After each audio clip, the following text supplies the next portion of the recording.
lost in night, in the wood, shadows fight. Arms take gold, can't take flight. Power's gone, nothing's right. Cauldron cold, no more fire. Potions fail, dreams expire. Spirits whisper, call me liar. In the dark, lost desire. Purchase cry, echo loud. Through the fog, through the shroud. Mystic force, once so proud, now just whispers in the crowd.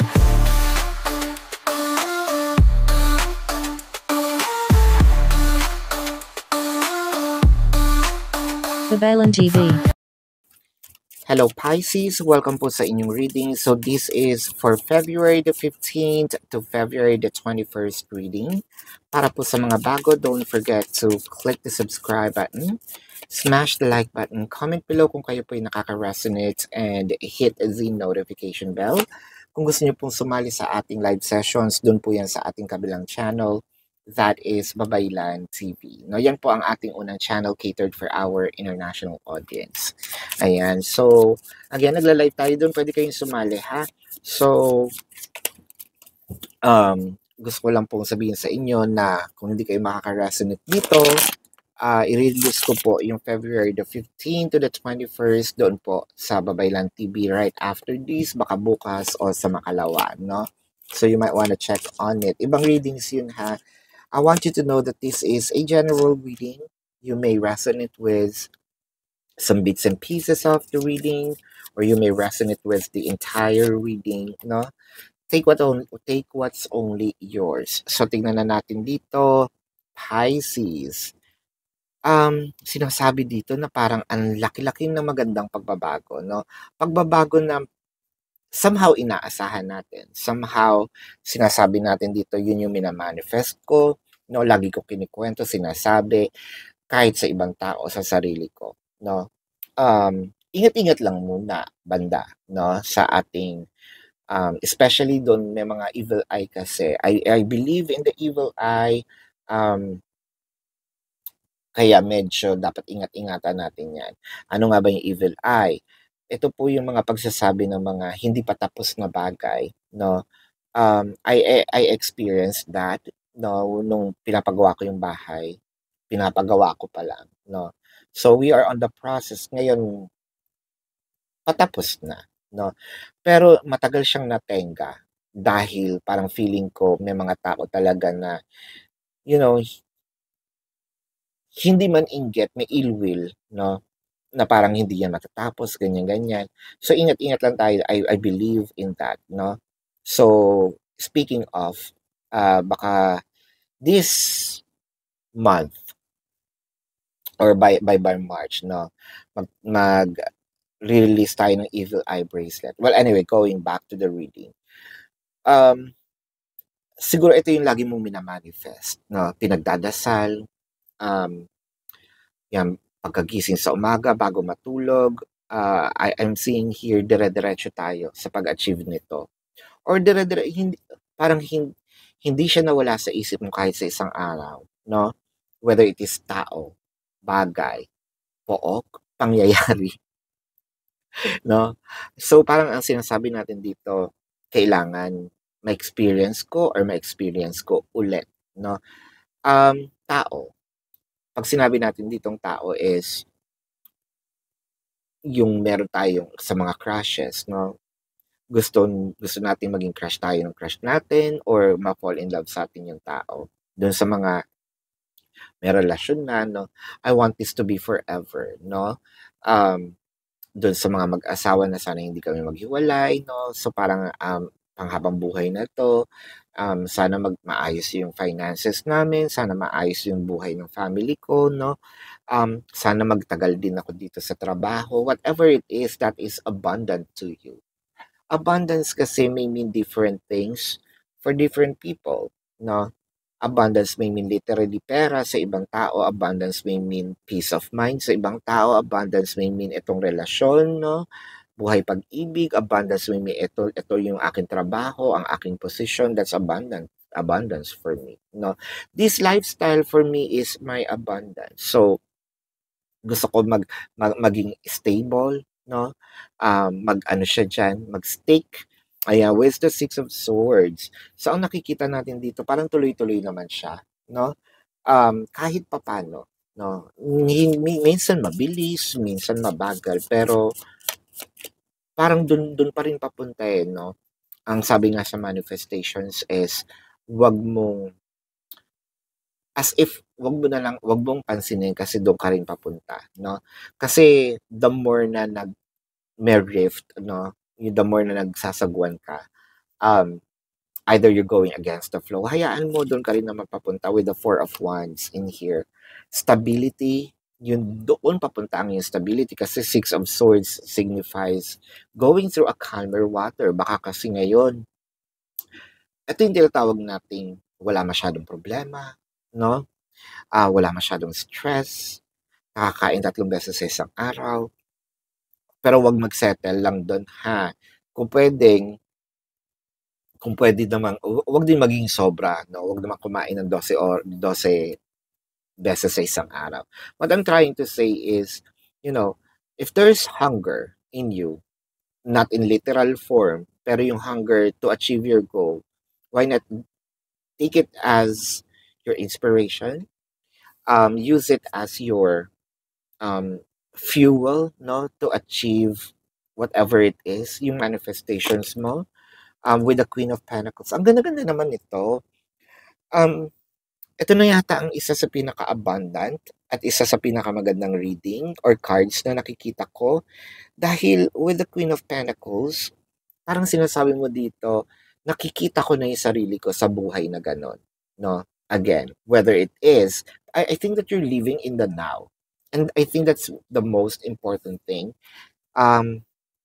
Sino nga ba yung pagong sa Kung Fu Panda, 'di ba? Ang sabi ng pagong sa Kung Fu Panda, ang nangyari ay nangyari na, no? Kaya wag mong sayangin ang iyong oras sa mga bagay na hindi mo na mauulit. Ang future, no? Ang kinabukasan ay bukas pa mangyayari, no? Pwedeng mabago, pwedeng hindi. Antayin mo na lang siyang dumating sa iyo, 'di ba? Nandiyan na 'yan, 'wag mong stressin yung sarili mo. Bakit hindi ka mabuhay sa ngayon or present, no? The word present is there for a reason. May magandang biyaya, may magandang present, no? Regalo. At doon mo I think that nandun ka ngayon, you're living in the now, you're living in the present moment, no?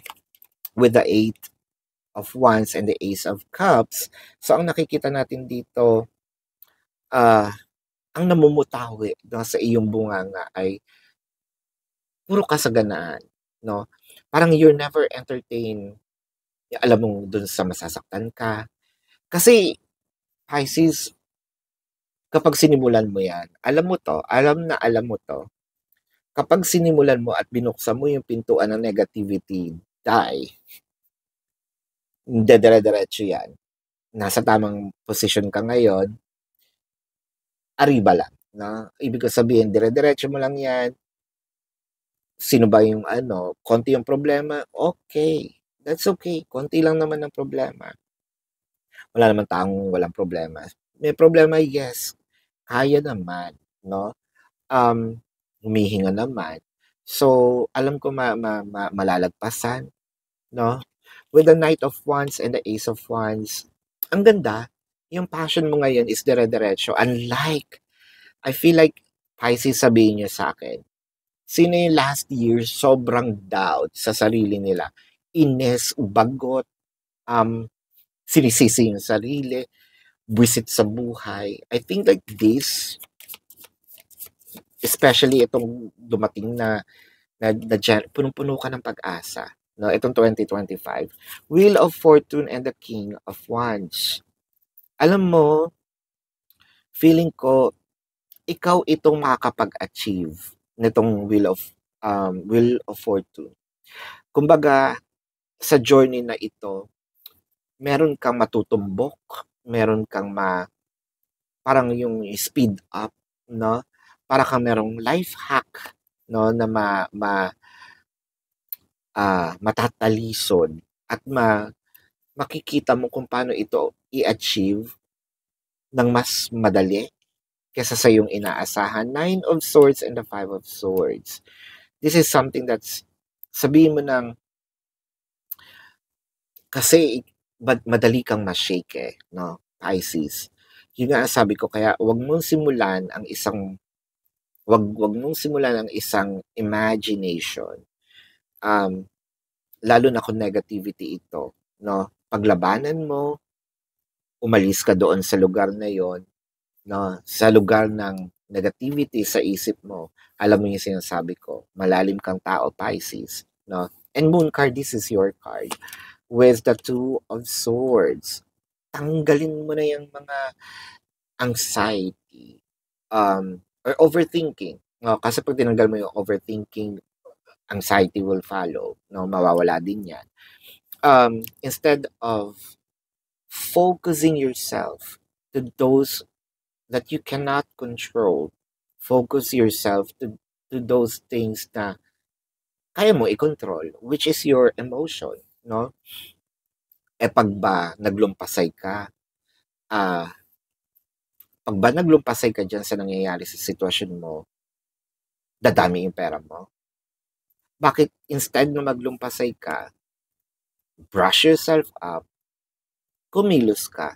Sayang yung time ng pag-iyak, sayang yung time, no, ng pagtatantrum. Simulan mo na. At least umuusad ka paunti-unti with the Three of Pentacles and the King of Swords. Feeling ko, no, dahil makakatalisod ka nga ng parang isang swerte, no? Ang pagtalisod mo sa swerte, ay magandang title yun ha. So, parang dun ka lalo, I think that this is yung swerte mo. Yung swerte mo is yung drive mo ngayon at wag mo na siyang hahayaan, no, na malason. Kasi usually, ikaw din lumalason sa sarili mo, Pisces, no? Lumalason sa sarili mong pag-iisip. So, natalisod mo na ang swerte, dire-diretsuhin mo na yan, sooner than you think. Hawak-hawak mo na ang goal mo, no? So, let's get some more cards here, Pisces. Gusto ko lang pong ipaalala sa inyo na doon po sa ating Babaylan TV, yan po ang ating unang channel. Pwede po kayong magtanong doon, no? Sumali kayo sa live, you're very much welcome. Kung hindi nyo maabutan yung live, magtanong kayo dito as long as the question po is answerable by yes or no, no, sa comment section. Ngayon po, kung hindi kayo nakaka-resonate dito, baka nandun po ang inyong reading, no? Baka bukas or sa isang araw, ipopost ko po yung February 15 to the 21st doon. Ayan. Kung hindi naman po kayo masasatisfy dito sa comment section na yes or no, no? Magtanong na po kayo dun sa ating website. Sa description box po ng video na ito, meron po dun link. Click the link, nandun po yung amount per question, question form, name, number, QR code for your reference. Ayan. Take advantage of the 4 questions plus 1 kasi discounted po yun, no? And if you want to book a private reading, nandun din po siya, no? So, tingnan natin ang nilalaman ng iyong puso. Now is not that time. Ayan na. Ito yung sinasabi ko. Yes, siguro you are very inclined, very grounded as of the moment. Sabi mo, yeah, today or now is maybe not that time, but I know soon I will be there. No, kaya nga nandito ako no? Kaya nga nandito ako sa journey na to. And I feel like, kaya nga matatalisod ko It may be now, not the time, but very, very soon, that is my time. And my time will come. And tingnan natin ang sinasabi ng universe sa'yo. Sit in silence for a moment and listen. The answers you have been seeking are finally coming to you. Truly trust and believe that you are going to make it and be exactly where you need to be. We are on this journey with you. Hang in there. It's not much longer. Hindi ko ginawa to, no? I'm not making this up. basang-basa nyo naman, sandaling oras na lang. So, sit in silence especially. I may take it literally kasi na-open ko nga itong evil eye, no? So, sit in silence. So, wag nyo na lang muna ding ibuka-buka ang inyong mga bunganga, no? Baka may mga evil eye na nakapaligid nga dyan. Always been seeking, nandiyan na sa'yo yung hinahanap mo, no? Believe ka lang, no? Maniwala ka na dadating itong panahon na ito kasi tinutulungan ka, no? Kung sino man itong tinatawag mong Diyos, I'm not talking about religion, no? Kung sino ang Diyos mo, no? Buddha, Allah, Jesus, what have you, no? Kung sino pa man yan sinasamba mo. Pwede mo rin matawag na universe, guardian angel, no? Whatever it is. Nandiyan na siya, tinutulungan ka to achieve your goal, no? As long as dapat sobrang focus lang tayo. Let's check the zodiac sign of your person or the people involved, no, towards your journey. I'm seeing Sagittarius, Taurus. Pwedeng kapwa Pisces, Leo,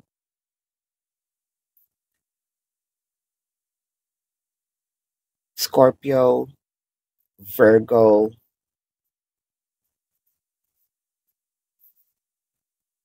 yan. So this is your reading. Love and light to you. Namaste. See you po sa susunod na readings. Goodbye. You want the best of my heart, you just got